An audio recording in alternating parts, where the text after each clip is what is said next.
2 kali aja prosesnya. 2 kali prosesnya. Prosesnya 2 Jadi kali. nggak kayak sekarang Kayak sekarang masuk Magic Jar, pencet, udah 45 menit kemudian katanya ayah suara gitu. Nasi Anda sudah selesai. gitu, cepet.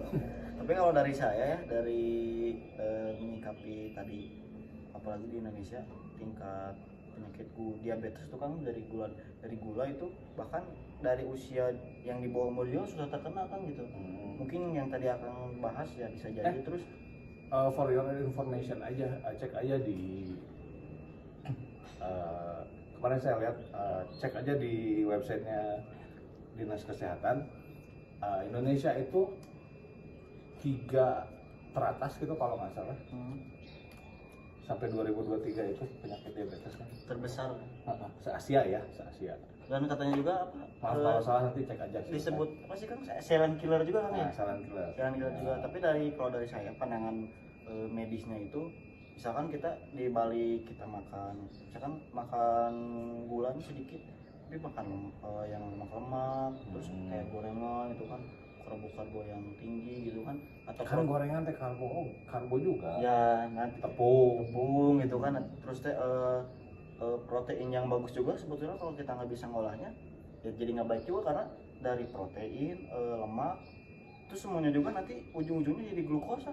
Iya. Jadi ketika itu nggak dipakai tuh ya udah lemaknya numpuk nanti misalkan, terus gula darah nanti misalkan bisa jadi darah tinggi, penumpukan plak di darah misalkan, jadi penyempitan pembuluh darah, bisa aja misalkan serangan jantung, atau ya mungkin ada penyumbatan di otak jadi stroke misalkan tiba-tiba mendadak gitu. Oh ya, buat teman-teman nanti bisa ada yang komen, wah ini ngomongnya kayak dokter atau gimana gitu. Buat kalian tahu aja, Sidik ini mahasiswa fisioterapi. Tujuan apa namanya, jurusannya itu apa? Muskuloskeletal, wellness gitu, dan segala macamnya. lebih ke banyak sih penyakit muskuloskeletal, misalkan ilmu neurologi, misalkan pediatri neurologi, yang begitu-begituan. Dan juga sekarang mah sudah banyak lah di Google, atuh jangan, kadang kan kadang suka begitu netizen sekarang mah, apa lu cenah sok tahu lo gitu, sok tahu, lu nya yang nggak tahu bego. kan Bahwa sudah jadi umum lah gitu, ya. Maksudnya kita hanya membahas yang umum aja, tapi nggak begitu sampai detail atau misalkan pakai bahasa medik atau apapun lah gitu. Dan juga maaf, kita merokok santai kan, karena santai kan, santai kita mau ngerokok. Terus karena kalau kita bahas bahasa medis ya, kita juga bisa dipertanggungjawabkan lah gitu. Karena kan sebetulnya kita mah ngebahas tetap ngambilnya dari ilmu pasti gitu kan ya. Pasti. Tapi kita tidak merubah maknanya, cuman dari cara penyampaian, misalkan edukasinya dengan bahasa kita sendiri gitu. Bahasa kita sendiri. Jadi tetap di atasnya mah sama, nggak merubah.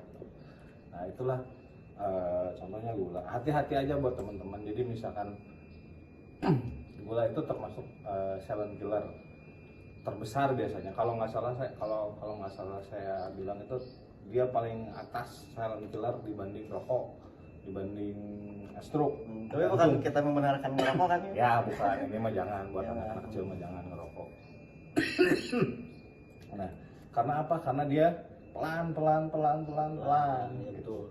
Atau ada istilahnya, kalau di istilah dokter-dokter, diabetes itu adalah ibunya dari penyakit. Nah betul, karena orang-orang nggak merasa saya emang nggak punya penyakit diabetes.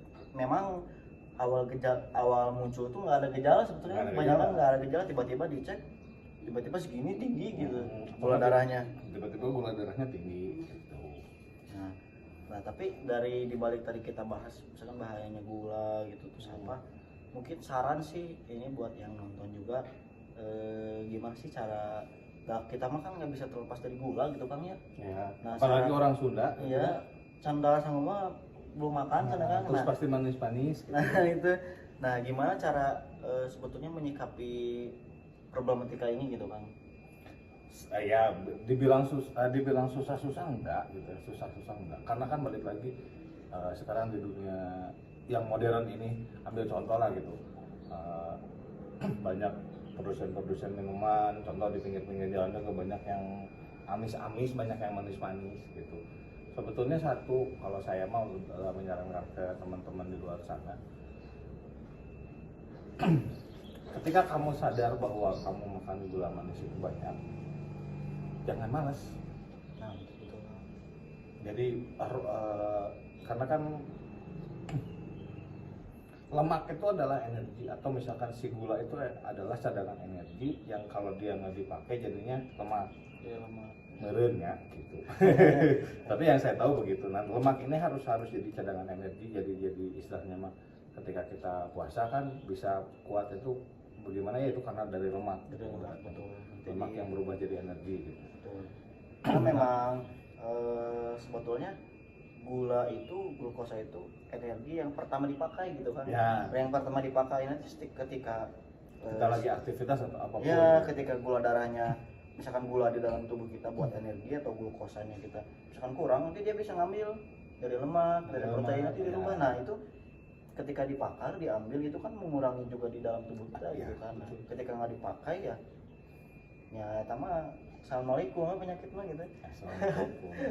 Tapi lebih kalau saran buat teman-teman di luar, pertama ya jangan malas. Apalagi sekarang nih, saya senang ketika misalkan kalau lagi kita ke tempat-tempat apa gitu, suka banyak yang jalan, banyak yang sore-sore nih biasanya kalau di lapangan-lapangan, kita kan lagi di Bandung, lapangan gazebo tuh lumayan banyak tuh, ada yang lari. Tuh. Tapi jangan cuma FOMO doang. Tapi jangan udah lari kita langsung makan kan, makan lagi. Ya, jangan atuh. Lari sebentar makan sate apa burger Lari sebentar gitu. Dari gazebo lompat ke taman lansia, ada cuanki, makan lagi. Ya, jangan gitu.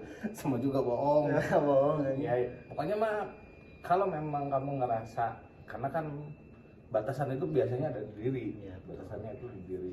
Jadi ketika kamu memang ngerasa bahwa gue banyak makan gula nih gitu, banyak makan yang manis-manis, ya balansi atau namanya stabilkan dengan olahraga. Minimal jalan kaki aja.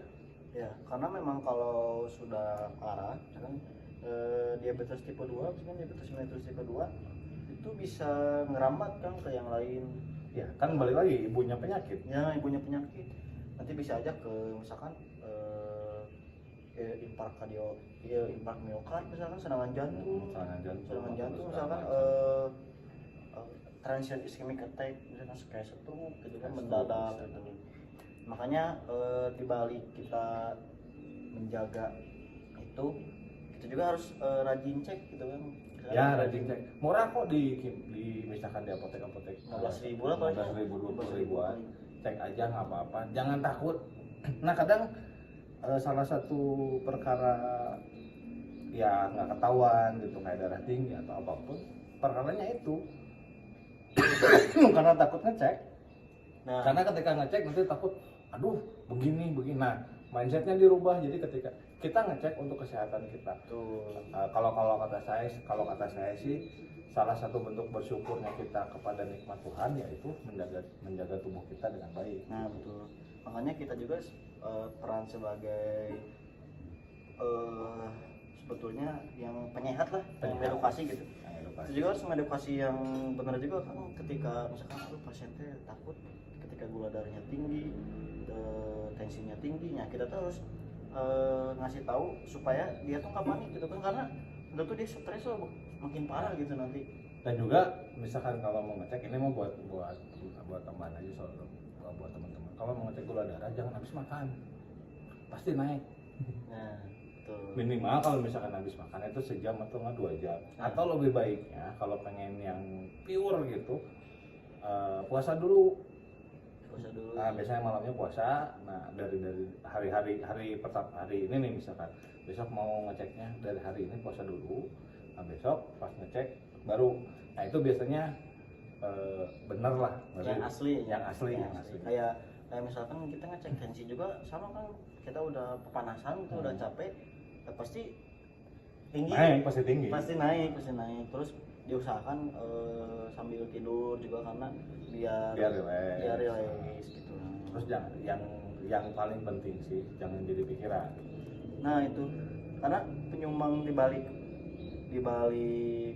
silent killer itu tadi, penyakit itu penyumbang terbanyak juga dari stres juga kan. Itu kayak memperparah juga gitu, karena Memperparah segala sesuatu. ya kalau dari keilmuan medisnya itu, ketika kita stres ada satu hormon yang namanya kortisol gitu. Nah itu teh kayak gerbang gitu kan, gerbang buat hormon-hormon lain. Misalkan ketika kita stres, misalkan hormonnya dirilis, misalkan adrenalin, yang lain itu juga ikut gitu, karena itu sebagai gerbang gitu. Makanya kalau stres jadi ke asam lambung gitu kan ya, kemana-mana gitu. Misalkan kayak jadi ketika stres bodo amat makan apa juga gitu, jadi nggak teratur gitu kan. Gitu, jangan jadi pikiran, jangan jadi maksudnya udah pasti jadi pikiran sih ya gitu, cuman buat ngeredusnya jangan pernah malu, jangan pernah takut buat check up, bukan check up sih, cek gitu. Contoh gula darah, kolesterol, terus apa lagi sih ya, udah tinggi, cek tensi gitu ibaratnya. Betul. Terus tanda-tanda yang paling jelas itu misalkan dari kita lemaknya udah berlebih itu biasanya disebutnya moonpace gitu kan. Jadi wajahnya itu bulat kayak bulan gitu. Bisa juga itu apa sih namanya, Cushing syndrome gitu disebutnya. Jadi penumpukan ini tanda-tanda terlihat dari ini ya, misalkan fisiknya gitu lah. Fisik. Dari fisiknya gitu. Karena terlalu banyak lemak, karena tubuh itu pintar kan. Jadi ketika di sini banyak dialihkan disimpan di mana gitu, disimpan di mana gitu, supaya di sininya itu jadi masalah gitu. Terus jangan salah juga yang apa sih, yang punya diabetes itu. Jadi sebetulnya yang punya diabetes itu si gulanya tuh banyak disimpan di darah gitu kan. Jadi nggak bisa 100% itu dikirim ke otot kemana gitu. Walaupun misalkan banyak yang punya penyakit gula darah tapi dia tuh lemas kan, aneh. Padahal kan gula tadi kan sebagai energi, dia